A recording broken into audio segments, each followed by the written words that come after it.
Hello,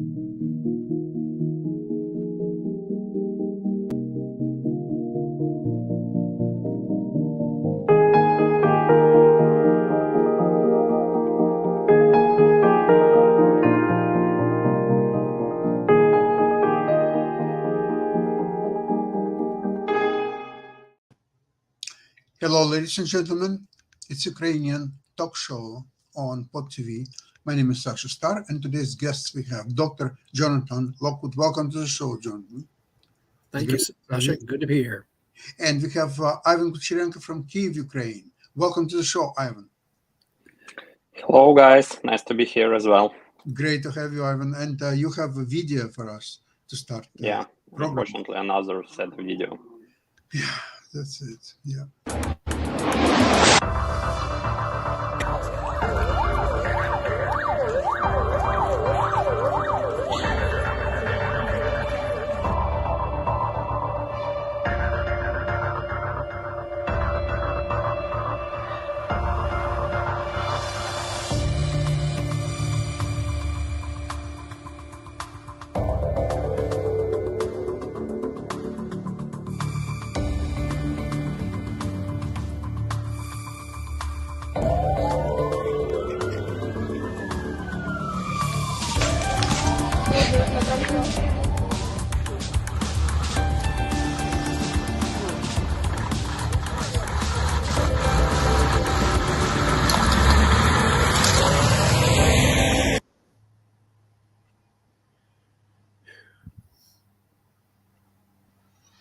Well, it's a tragic day, and as the more I look at it, it reminds me really that Russian doctrine in this war is exactly from times of Genghis Khan, where Mongols and Tatars at that time, they were indiscriminately attacking Russian cities, and those who were resisting, they would absolutely destroy, killing everybody, and who would give in and becoming their slaves. They would still kill most of them, but would keep some of them alive.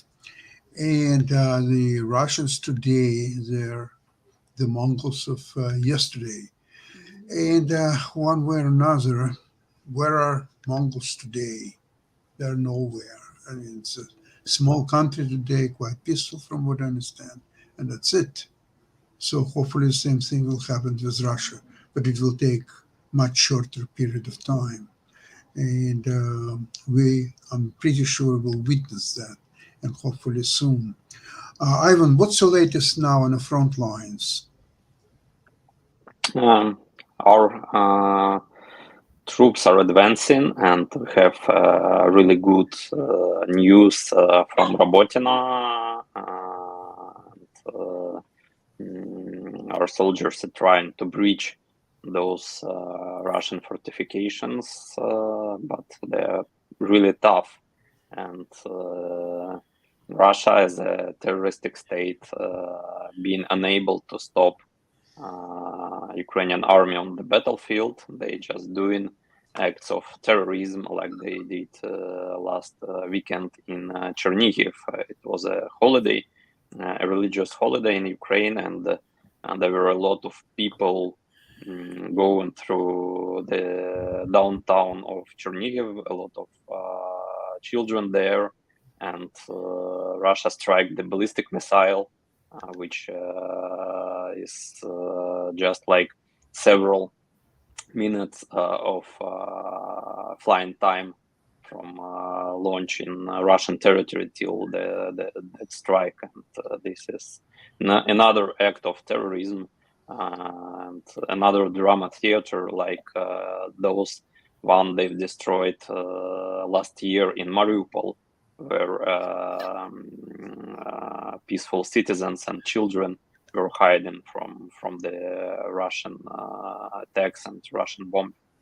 So the situation is just the same, and they have the same tactics when they can't stop Ukrainian troops. They attack the peaceful civilians. The the really sad in this situation is that the whole world is just watching it like some kind of the show. This is really strange and unexplainable for Ukrainians. Why United Nations? Why NATO? Why United States as a peacekeeper of the world security actually can't interfere and punish Russia at last after their acts of terrorism. So the Russian explanation of what's happening right now, and that how they would react if United Nations or anybody else would try to reason them to stop that. They would say, but look, here what we have a much bigger, much stronger country with a nuclear power, second to none, dealing with some kind of its former colony, which doesn't want to obey what they're being told. So naturally, we have to punish them. The same thing like France did in Algeria, like US did in Vietnam or elsewhere, and so on. So it's not, in our opinion, unique situation. I mean, if Ukraine would agree to first of all, give us the territories that we have anyway already, and say that for next 200 years they will not join NATO or European Union.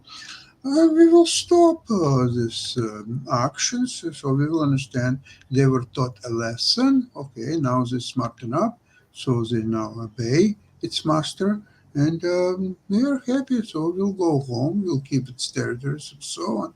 It's so what, Jonathan, is that what's so called in the West the realpolitik? I would not consider it realpolitik in the sense that Henry Kissinger would understand it. The West simply did not expect this particular situation. Now they may have expected Russia at some point to attack Ukraine, but they did not expect the inefficiency of the Russian military forces, the enormous casualties. They underestimated the willingness of Ukrainians to defend their territory successfully and even reverse the situation.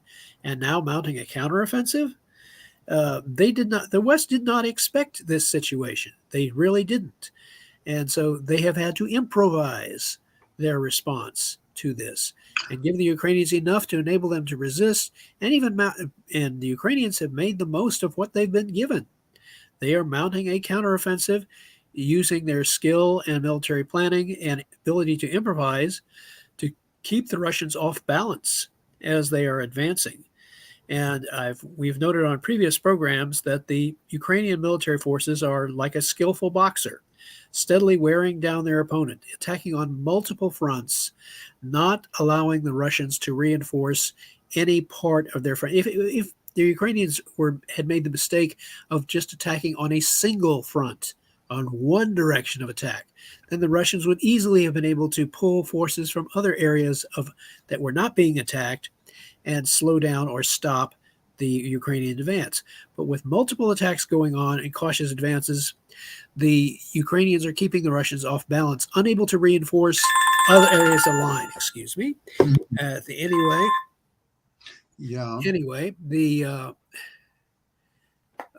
So in any case, they are unable to reinforce the threatened area of attack.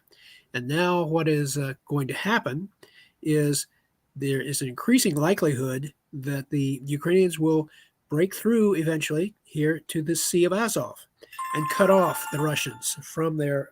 That's what the Russians fear the most. And they're horrified by the idea that Ukrainians can cut off their army in two, and they will not be able to supply them from Crimea or from elsewhere. What's interesting is that with all the talks lately about the F-16s being committed to Ukraine, There are, of course, many questions remains about training, about the supporting staff to maintain these flaws. That's a different issue. I don't want to go into it. It's quite technical, and there are absolutely conflicting opinions. There are some people who believe that this F-16s will change completely the war right away. There are some other who are taking views that it will take several months, but rather maybe even a year until Ukrainians will properly learn not how to fly F-16s, but how to maintain them. And there are, for each pilot, there are supposedly 100 people of maintenance crew are required, because each time the flight, after its flight coming back, it like What these people do not realize, what these people, Sasha, do not realize, is that the Ukrainian counteroffensive, once they reach the Sea of Azov and once they have cut off the Crimea from reinforcement and resupply, that is a major operational defeat for the Russian army.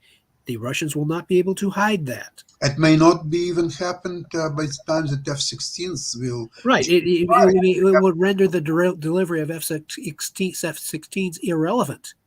Now, the other stuff is very important, is ATACMS and the German Taurus missiles. So that is supposedly there is no training required for that. It could be used from let's see, at 9 o'clock it will arrive, at 9:15 it will be used. So, but what's interesting is I would like to recite the interview with Alexei Reznikov, Ukraine's Minister of Defense, and from Interfax Ukraine news outlet, citing Reznikov during a joint press conference with Bulgarian Defense Minister Todor Tagariev in Odessa. That's because of my hometown, so I would like to recite it. But listen to this. Quote, "What weapons are we still expecting? The priorities have not changed. The top item is air defense. We must extend the defense network of the Ukrainian sky. Details. The second priority," Reznikov said, "was ammunition, and more ammunition."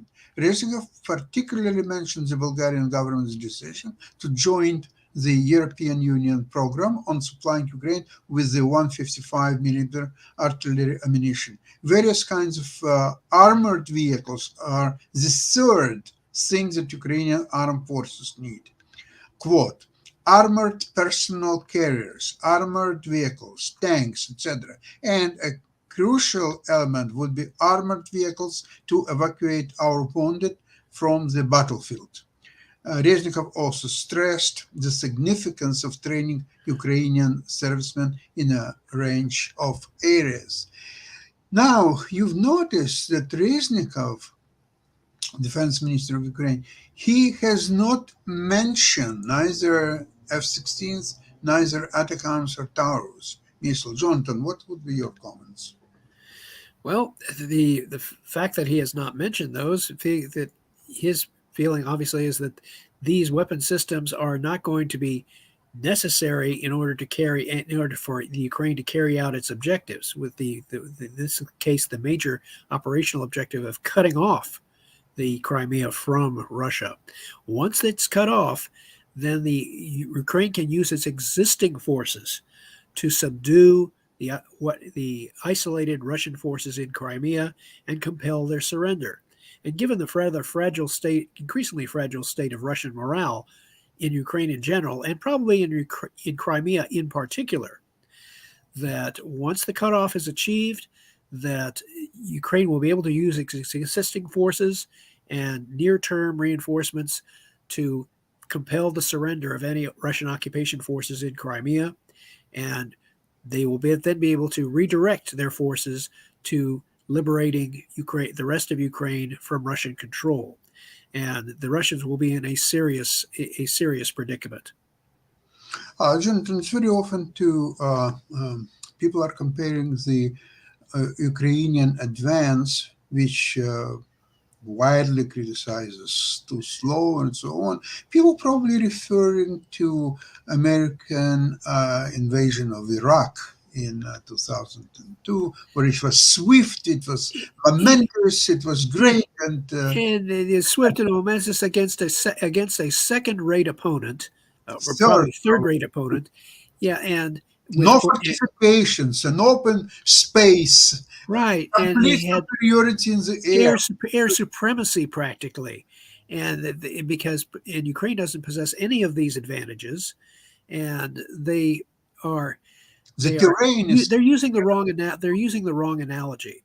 The proper analogy for Ukraine's counteroffensive against the Russians would more accurately be Montgomery in World War II at El Alamein, using his forces in a counteroffensive against Rommel's Afrika Korps. Rommel, as was pointed out in an article on the web earlier today, Rommel had laid 1 million landmines in the defense, a huge minefield belt, which Montgomery and their forces, British forces, it took them 10 days to get through those minefields. But once they were through, the Afrika Korps they were overextended. They did not have the supplies to sustain a credible defense against Montgomery. They pulled back. And so and all Montgomery had to do, because the British had this history of having taken severe casualties in World War I, were properly cautious. People did not understand. They had to be cautious with their existing manpower pool. They were relying on the United States with its reinforcements and larger reserves of manpower to make up the crucial difference between the Allies and the Axis forces. So the proper analogy to draw with the Ukrainian counteroffensive, it would be the British El Alamein offensive, not any of the more modern wars. The Ukrainians are being properly cautious and prudent in the use of their counteroffensive. They are keeping their opponent off balance. They are looking for the crucial breakthrough point, which now people are increasingly beginning to recognize is the breakthrough to the Sea of Azov. Once they achieve that, you could almost say game over, but you would certainly be able to say in boxing terms that the Ukrainians will have achieved a knockdown. For sure. Jonathan, the only thing, the remark, what I would like to make is that the Iraq War were played right on our TV sets just 7 years ago. It was more entertainment. It was entertainment. Well, I remember even better in 1991 when Kuwait was annexed by Saddam Hussein. It was 1990, in the summer of 1990. Why I know this date so well? Because I traveled with my wife from Singapore to Amsterdam with a stopover in Kuwait a day before invasion. And we stepped out. We didn't know, of course. So we stepped out. It's a giant, empty space, this Kuwait airport. We wandered there for 10 minutes, went back to the flight. It was just a stopover. And then we flew back. So what happened there when I remember I was watching at that time, I think it was the financial channel, CNBC type of, or predecessor of CNBC. And there was James Baker's statement, which he read right on TV. And he said, and he got the prehistory, what's happened and how it was made. And then he said the word regrettably. Saddam Hussein didn't do anything, and so the moment that Baker said the word regrettably, stock market jumps about 3% up. Amazing power of words. Yeah, power of words, exactly. And speaking of which, after the Persian Gulf War, then President George Bush was asked why he did not go through and carry out an offensive going to Baghdad and take over Baghdad. And President George Bush, whom we will recall Sr., who had been the head of the CIA at one point and had arguably the best resume for being president of the United States in history, practically. But he made a very wise statement. He did not penetrate through to Baghdad because he did not want to get caught in the middle of a civil war. Well, that's a very, very prescient statement. It's a pity that His son did not follow that example because what happened when we went into Baghdad? We got caught in the middle of a civil war. Jonathan, his son didn't have the perfect resume for a Say president. what? Yeah, right. His didn't. Other than he didn't have quite the resume his dad had. That's true. And I feel that the senior Bush, I think he didn't say that, but in my opinion, he simply didn't know what to do with Iraq. His son also didn't know, but he didn't care. But the senior, he did care, and he didn't know what to do. Okay, he'll take over Iran. Okay, he'll get rid of Saddam Hussein. And next, what to do next? He had no idea, and he had no plans either. So that's why he stopped right there. Because you see, in 2002, there was a pro-international community: Russia, France, Germany. They were all against invasion and so on. With Bush Senior, nobody said a word. Nobody cared at that time in 1990, 1991 about Iraq, Saddam Hussein. Nobody cared. But I think he did the wise thing by stopping on time. He knew what a limited war was supposed to be. For a limited political objective, you use just enough military power to achieve that objective, and then you stop. You declare peace, etc. And that was a very, shall we say, comparatively speaking, a very neat and tidy war compared to the others which went before and after. You know, that war was televised daily on CNN and many other networks. So people after work, they were asking each other, where are you going? Oh, I'm going to watch the war. People were coming after work at 5:30, and they were just for the rest of the day, they were watching the war. And instead of watching the playoffs, let's go watch the war. Yeah, let's go to watch the war. Well, of course, the war in Ukraine, it's not entertainment. Not comparable to any of this stuff, any at all. So right now, Ivan, how you agree with Reznikov's statement of what Ukraine needs the most? So he mentioned, if you remember, three things. He remembered that number one, the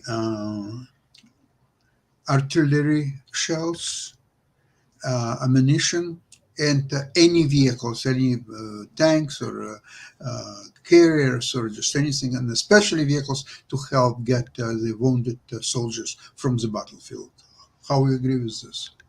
I agree that this is what Ukraine needs, but I haven't seen his exact words, and our media, worldwide media, they have a very bad habit to cut some words from the context.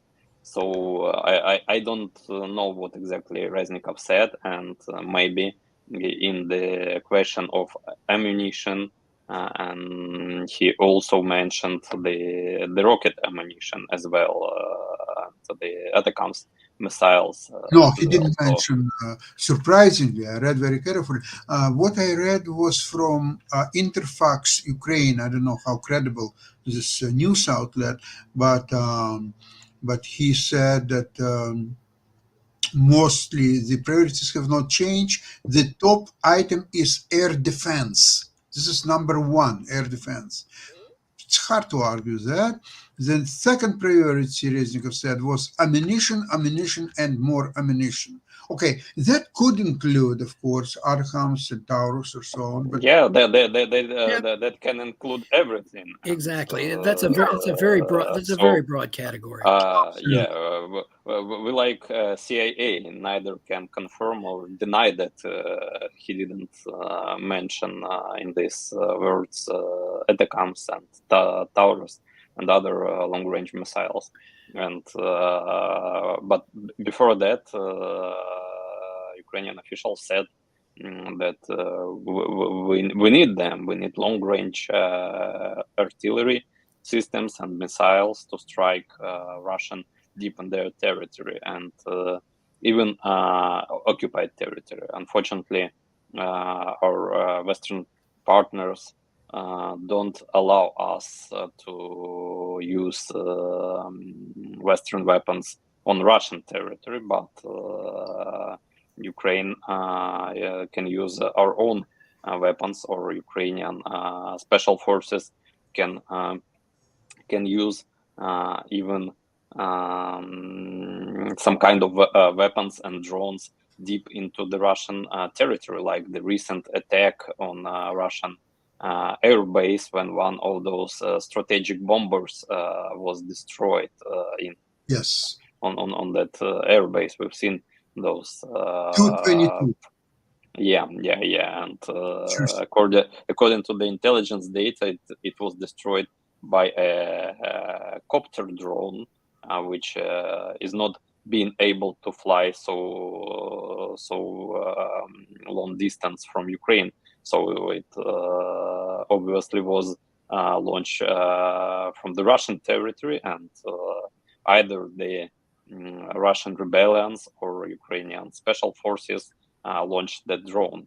And also we have a possibility to bribe a truck driver, put a lot of explosives into it, and just explode it in the middle of the Kerch bridge, like in the recent interview of Ukrainian head of security service. He said how that explosion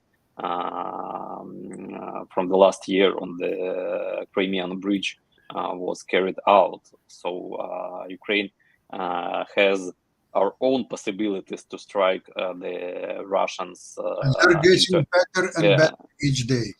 Yeah, into their own territory, and it's and we will strike them till they will stop the war and get back from Ukraine. And why we can't use Western weapons to do it? It's just ridiculous. Actually, it's we will strike them anyway. And what is the most funny in this situation, that according to the Russian law, the occupied territories are Russian territories. They consider occupied Crimea, the Russian territory, occupied part of Kherson, Donetsk, Lugansk regions as Russian territories. And according to their law, and we are allowed to use Western weapons to strike these territories. And so, well, what is the reason about all of that? Because we in the Russian constitution, there is no difference between new Russian territories occupied and old Russian territories. For Russians, they're the same. And I would like to comment on this concept of Russian constitution, that anybody understand that the sovereign state must have border. There is no state without border. So if they consider all these territories as being already part of Russia, where are the borders? The borders are shrinking every day. What kind of borders there are? So that's not part of the Russian state. It's 100%. And it's becoming evident each day that the border... But we're just seeing that Russia is actually error state. It's country 404, and they're just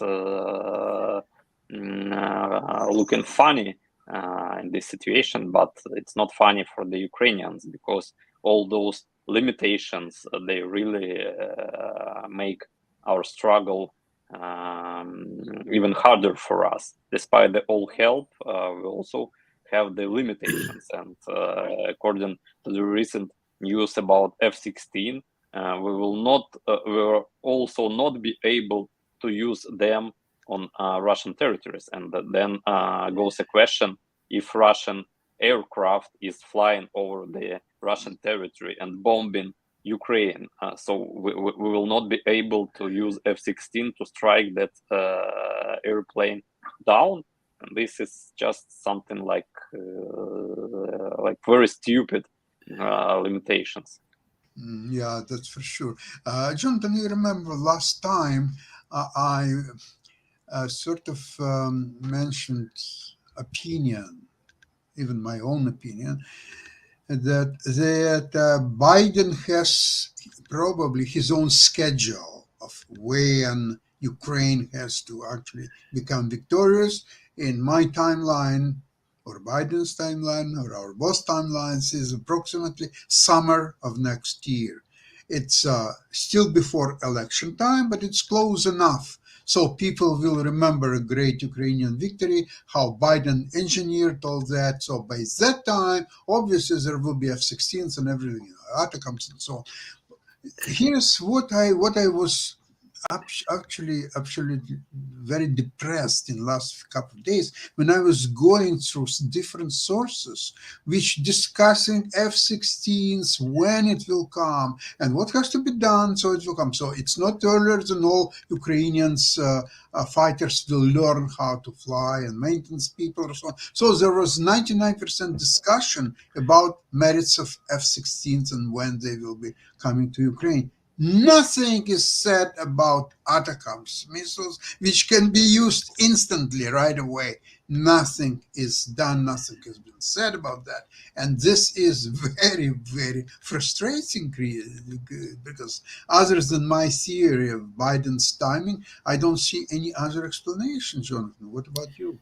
Well, I would suggest that if President Biden is actually making that kind of a calculation, that to delay the final victory until it actually it has to be to just the right time in order so that Biden can claim credit for a military victory, which maybe he believes will assure his reelection. Well, he forgets the recent historical example of President George Bush Sr. right after the Persian Gulf War. Decisive military victory for the United States. But he lost in the 1992 election to Bill Clinton. And why? Because you remember what his campaign manager, James Carville, said, "It's the economy, stupid." And so the retort of the Republicans and others will be the same in 2024. It's the economy, stupid. And so that's going to be the retort. And that is going to be what President Biden is going to have to deal with in any reelection campaign, assuming that it occurs. Yeah, but I think, John, I'm sorry, that Biden learned something from Bush Sr. because he's achieved victory early in the year of 91. An election was in much later in 92, in the fall of 92. So it was almost 2 years past since Bush achievement. Right. And so in this case, if the Ukrainians have the potential to mess up President Biden's schedule in a major way by achieving victory, making that breakthrough to the Sea of Azov, they achieve a major operational defeat of the Russian army, and it could put enormous pressure on Russia to either go nuclear or go home, go for a ceasefire. After all, those are nuclear. They call them their nuclear deterrence forces, nuclear intimidation forces. And intimidation can only go so far. And if some observers say, well, Russia has the largest nuclear arsenal in the world. Yeah, but not by much. And number two, the Russian nuclear arsenal is not larger than the combined nuclear arsenals of NATO and the United States. When you combine all of those, the combined nuclear forces of the Western allies are larger by a considerable margin than those of Russia. And the nuclear counterstrike that would be involved if Russia were to use nuclear weapons, the nuclear counterstrike on Russian territory would be absolutely devastating. And it would take centuries for them to recover from that. Jonathan, that's exactly your point. I take your point at full value. And I would like to add something that because of, I wouldn't say inability of Russians to use tactical nuclear weapons, reluctance, impossibility even to use tactical nuclear, that makes all concept that as long as you have nuclear weapons, you are insulated from the rest of the world, you can do anything what you want and so on. It's no longer the truth. Because to do that, I see before all you had to do, I have nuclear weapons. The end of story. Today it doesn't work that way. You do have try to use them, dear. And if no, just go away, you punk. So the concept of nuclear weapons and its use is becoming so mute and so unrealistic, even I could call it that way. Hopefully it will remain unrealistic. And so maybe NATO and the United States also have to rethink their doctrine of using conventional weapons and be ready with them, because right now it seems to me that their arsenals are getting smaller and smaller, and that's not the right way.